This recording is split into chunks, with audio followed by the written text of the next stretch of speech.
don't have any lambs this morning, but my lambs may be from their home and watching. Also, often the children's message is prepared with the adult message in mind, and so I want to perform this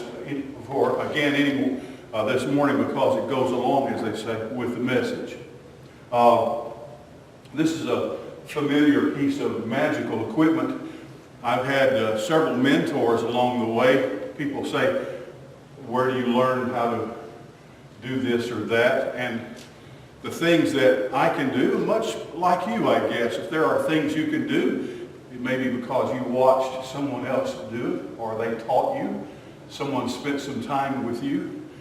Whether you can fix something that's broken, you can prepare a meal, play an instrument, or many other things that we do. People showed us how. And my mentors always told me, so, if you have something that looks like that, you can't say, this is a perfectly ordinary one of these.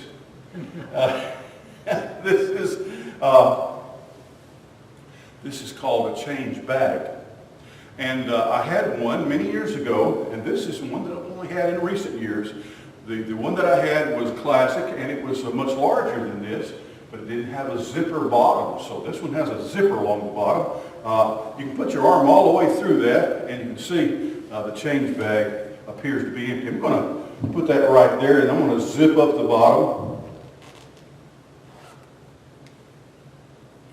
We don't really start a new year empty or without any resource at all. Good times and bad times during 2022, but the things that we learned and the strength that we gained, maybe some of the scrapes and bruises that we got, we carry over into a new year.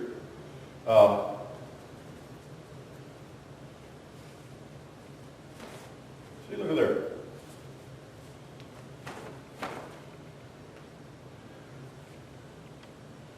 Now let me tell you, and I was going to tell the kids this too, had they been here, violate one of the guidelines of doing magic tricks or object lessons, not to give away the secret, but I want to tell you the secret about this, to appear to show a bag empty and then take something from it.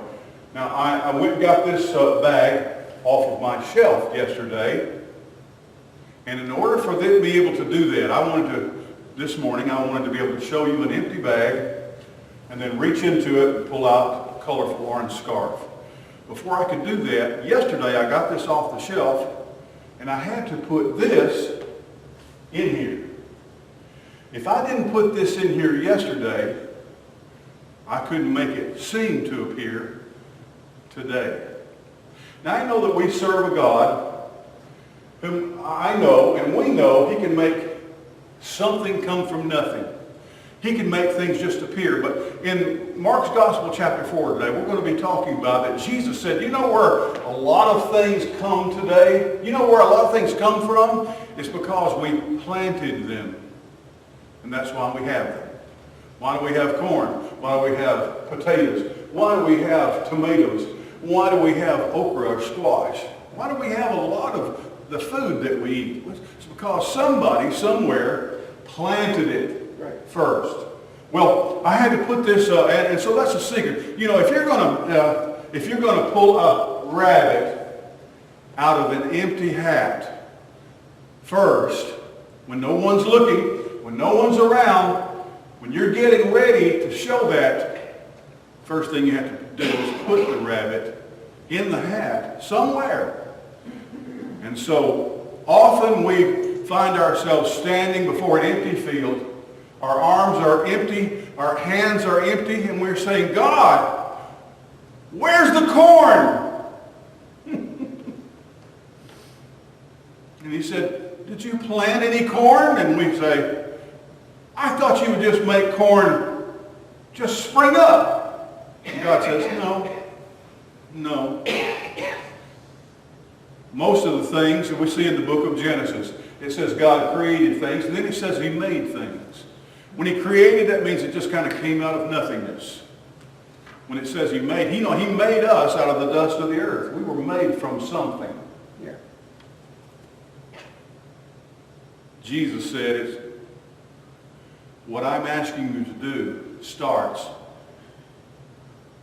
not just sitting back with your hands open, but out in the field, working hard, sowing, planting. Think about that.